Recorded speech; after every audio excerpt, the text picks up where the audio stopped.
I want to start off by saying, I love you.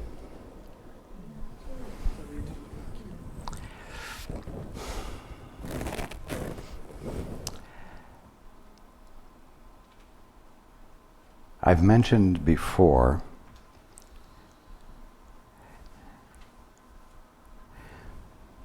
that there's a biblical statement, which of my words, where I said, as I have loved one another, as I have loved you. And for those of you who have been listening to my words for any length of time,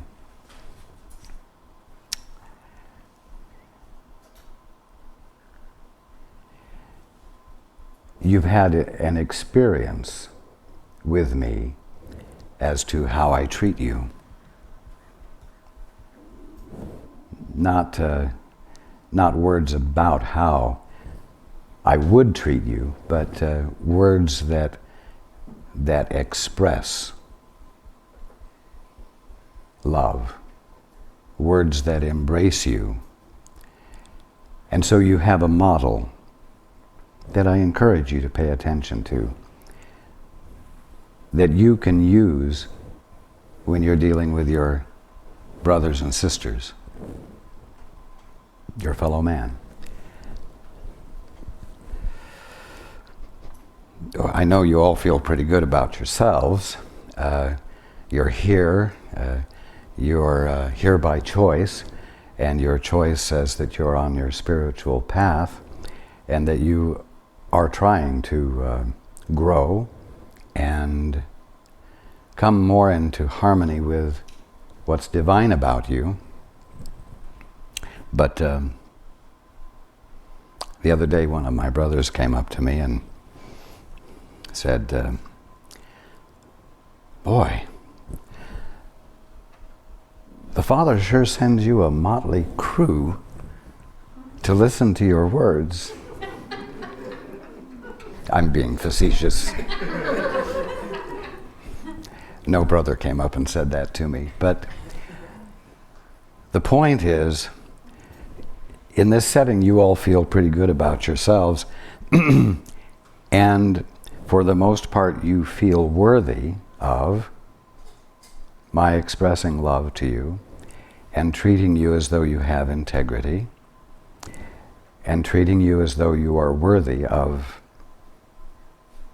the truth, worthy of the best perception I have of you, and ultimately worthy of the way I treat you. And yet, as it goes, you are a motley crew.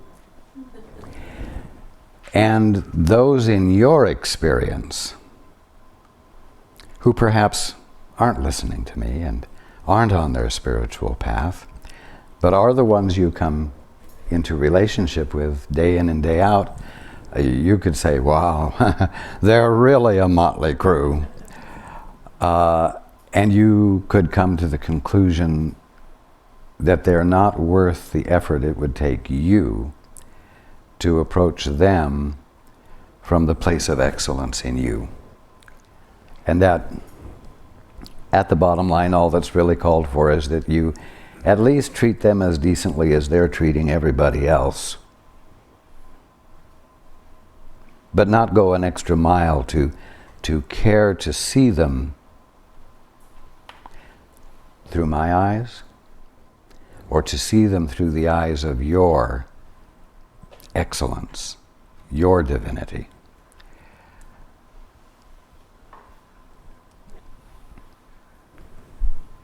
It's so simple. The principle is,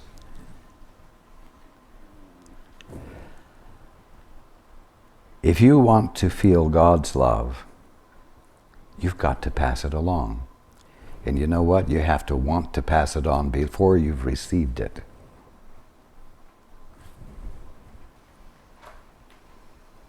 In your desire to reflect the Father's love, you open the door for the ever-present love that God embraces you with to register with you. But in order to embody it, in order to make it your own, you have to extend it to your brothers and sisters, which means that you have to look at this definition you give to your brothers and sisters, that they're really, really, really a motley crew, and probably not deserving of the good, of the kindness, of the consideration and respect that you can extend to them. But if you don't go ahead and extend it, whether they deserve it or not, you will not make it your own for you, because you will not have come into your function yet. You will be diddling around with the idea of coming into your function and filling your mind with wonderful affirmations of your excellence because of the thoughts you're thinking, even though you're not embodying them in your actions. Your actions are what embody God's love in the world. Your actions.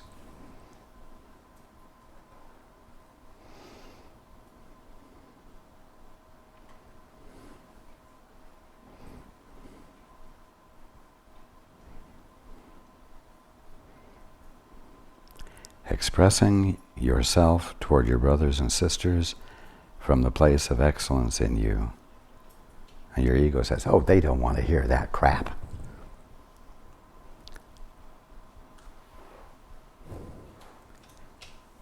They're so set in their ways and they're so sure of everything that they're not going to want to hear the truth.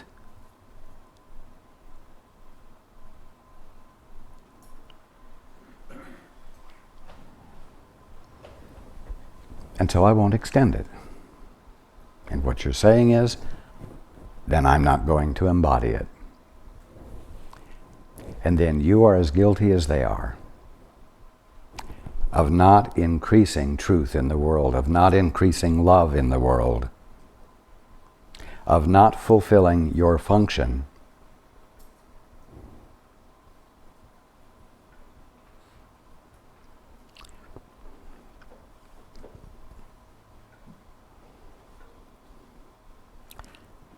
As I have loved you, as I love you, love one another.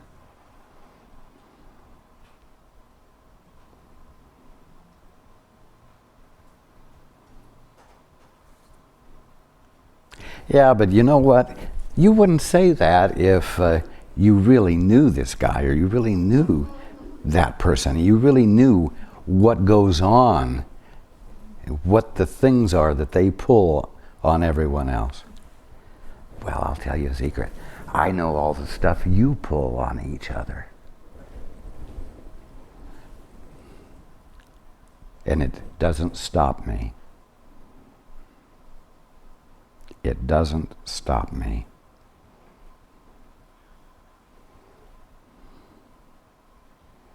I know all the little places where you don't practice what you preach, where you don't live what you believe. Which means that what you believe, even if it's about the truth, is a belief about the truth, not an embodied understanding of it, an understanding of it that comes through letting it be embodied in you, experientially. And you want to get past the level of beliefs about truth and entertaining beliefs and ideas about the truth and about love. You want to get to the place where you're embodying it, and as a result of embodying it, experiencing being the presence of love and experiencing being the presence of truth, thereby moving entirely out of the level of just ideas and beliefs, even about truth and love. It's when you're embodying it that transformation occurs, quote, in the world. It's when you're embodying it that what you call the world becomes more illumined for what it really is and begins to look more and more like the kingdom of heaven, which it already really is. So there's a work you have to do. I say work. I could use the word project. You all love to have projects. You all love to be given something to do so you can apply yourself and feel like you're accomplishing something. Well, I'm giving you something to do. I'm saying be yourself. Start being yourself. Start being your capital S self. Start being the divine one that you are every day with anyone you run into.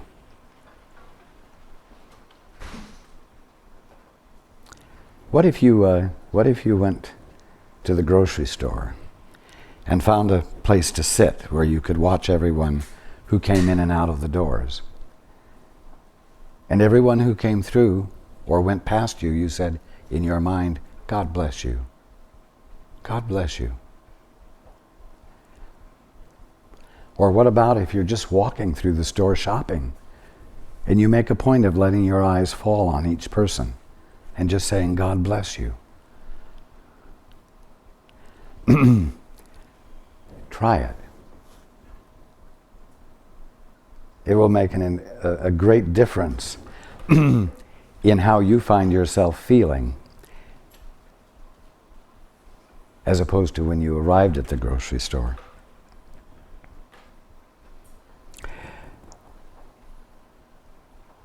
And you will even find that saying those words, God bless you, becomes easier and easier, even though at the beginning it might feel a little strange to you because you don't generally do that. And so they're not words you're familiar with rolling off your lips.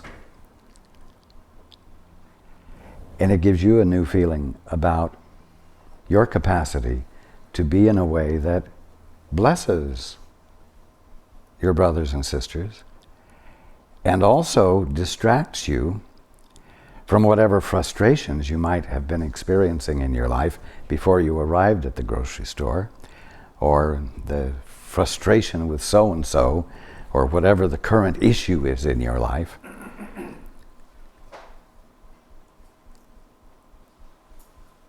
It will help you realize that you always have an alternative to being angry, which is a truer expression of what I meant by the word frustration.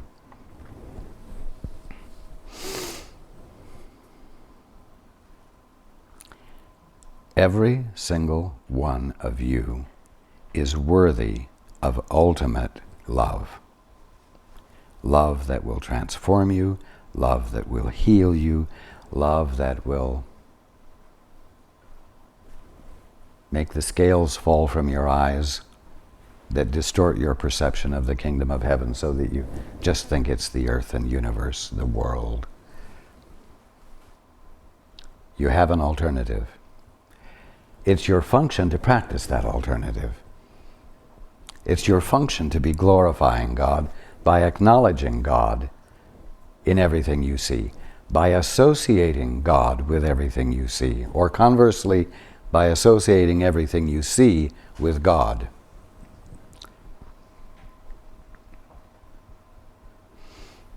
Good. Oh, there you go again. I know that bastard. He's not good.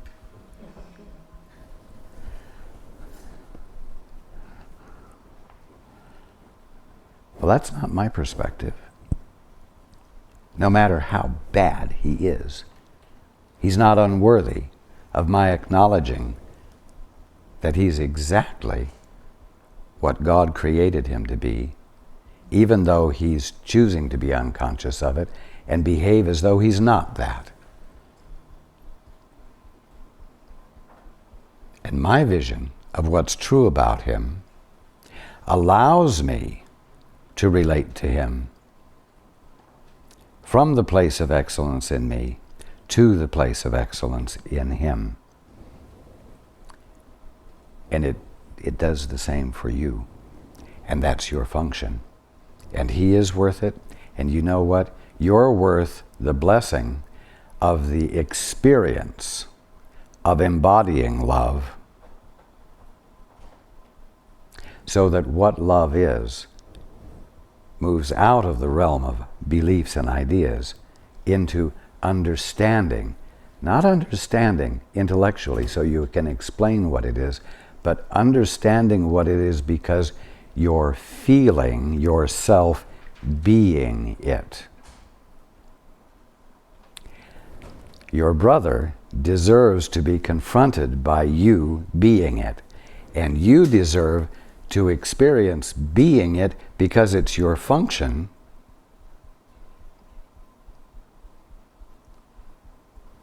You know, you say, what's my purpose here? Everyone wants to know, what's my purpose this lifetime? Well, your purpose is to be the presence of love.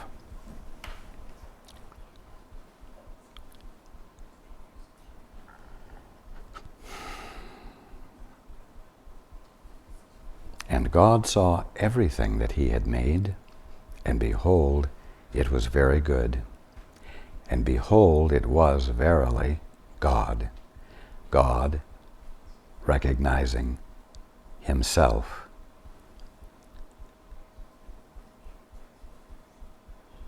You are the place for God to recognize Himself in everything.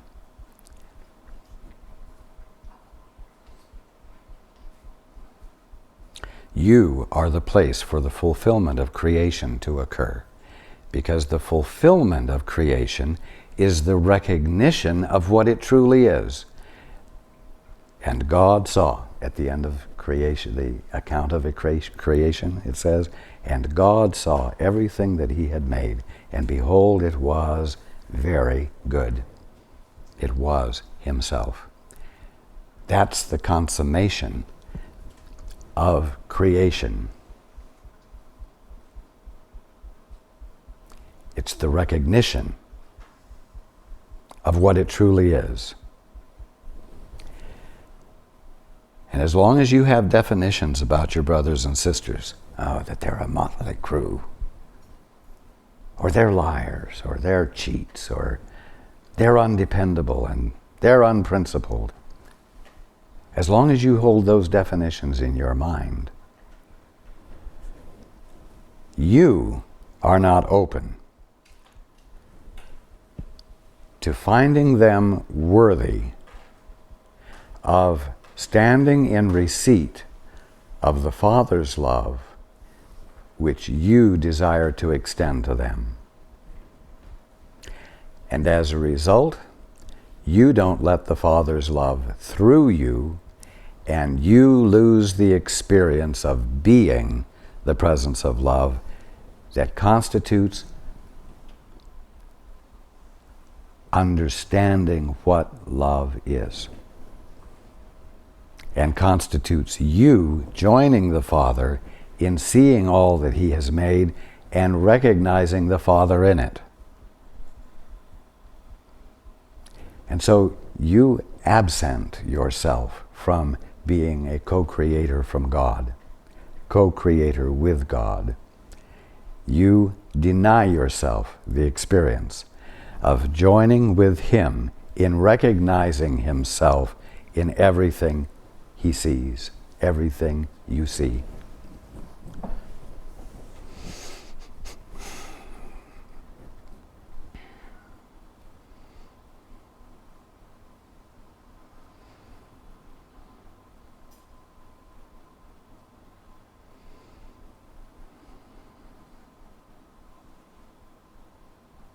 You all know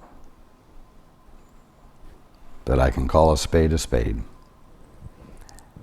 You all know that I can tell it like it is without glossing over the unintelligent things that you're doing. But you also know that in not glossing it over, I don't undermine your sense of your integrity, however limited it might be. And it's always done in a way that helps uncover your integrity, your divine integrity, more than you had been allowing yourself to see it as.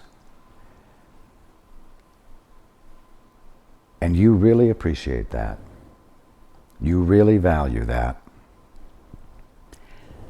And you need to be the presence with your brothers and sisters that they can value.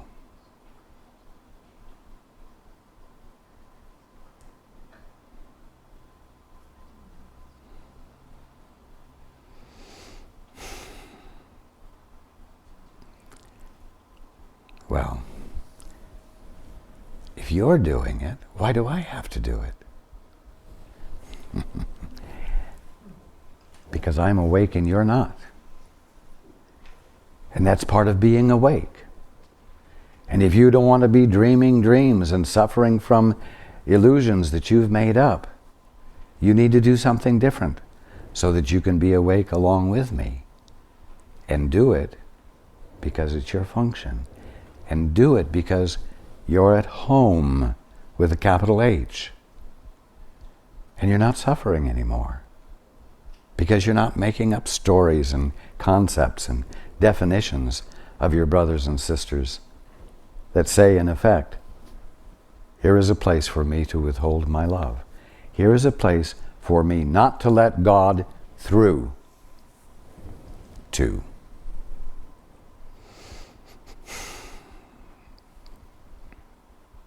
So it's possible for you to be with this motley crew of friends and associates and business associates.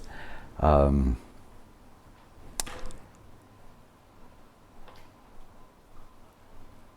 sorry, this is me, Paul. I lost it.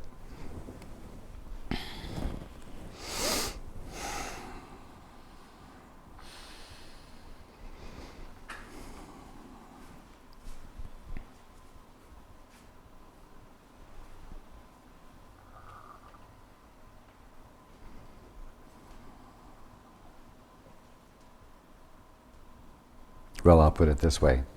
You could use all of your acquaintances and business associates as a litmus test, if you might. Is this the one? Is this the one that is actually going to convince me that it's appropriate for me to abandon my function? Or is this the one that's going to cause me to give up exploring the expansion of my function in the world of recognizing God right there? Is this the one that I'm going to put in the position of causing me to deny my experience of being a co-creator with God? See, is this the one that's going to cause me to make a choice myself to deny my fulfillment?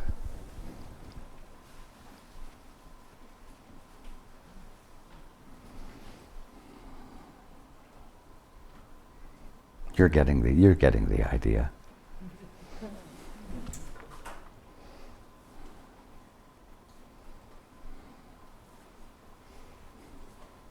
And then, of course, if that one is the one that apparently caused you to make a choice to your own detriment, you can then say, see what you made me do? You really are the bastard I thought you were. You have denied me my experience of fulfilling my function.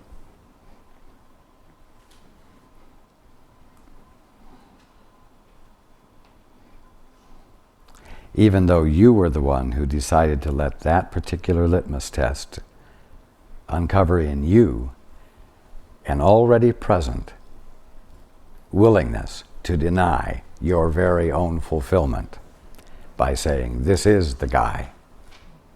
This is the guy.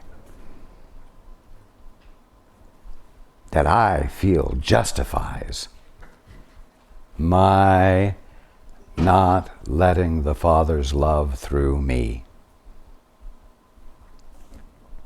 He plainly, flatly doesn't deserve it. See, it's all he.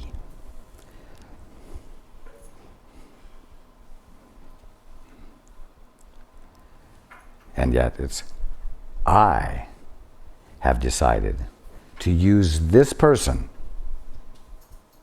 as the justification for my denying myself the experience of my birthright. And I am not going to even reach out to God to invite His love into me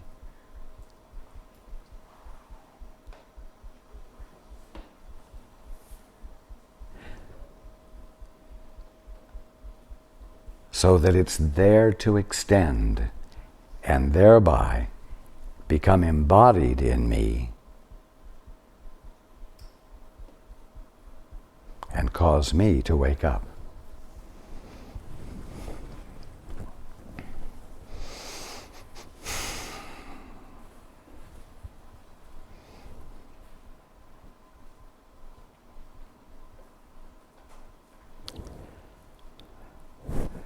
No matter how badly you goof up,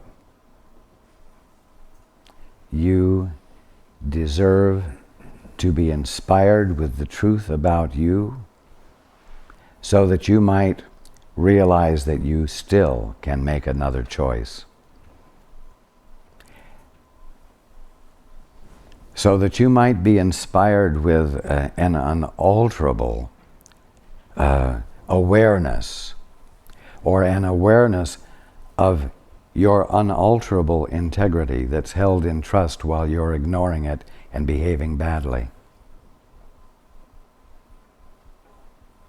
So that you can be inspired to take hold of the place of excellence in you that you had been ignoring.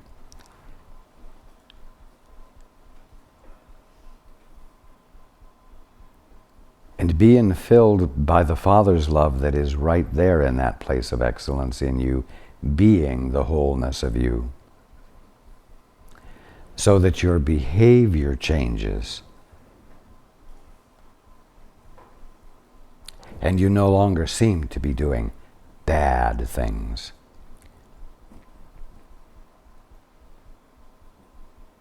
No matter how low your brothers and sisters get. No matter how you can say, well, they've brought it on themselves, it's obvious. They deserve the inspiration that only you can bring to them by your choice to love them enough to say, Father, what do they need to know? What is the truth about them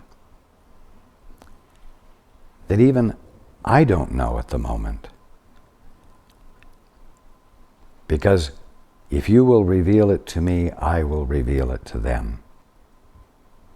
Because I know that as surely as when I'm at the bottom of my barrel and I have the worst assessment of myself, I deserve help.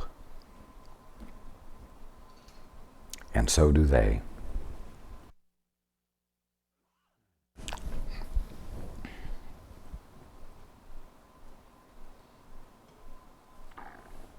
And I am willing to witness for them by witnessing for you. So give me the means of witnessing for the truth about them, so I can witness for the truth about you. And so that as an experience, I might understand the truth about me, and we might all be free of illusion.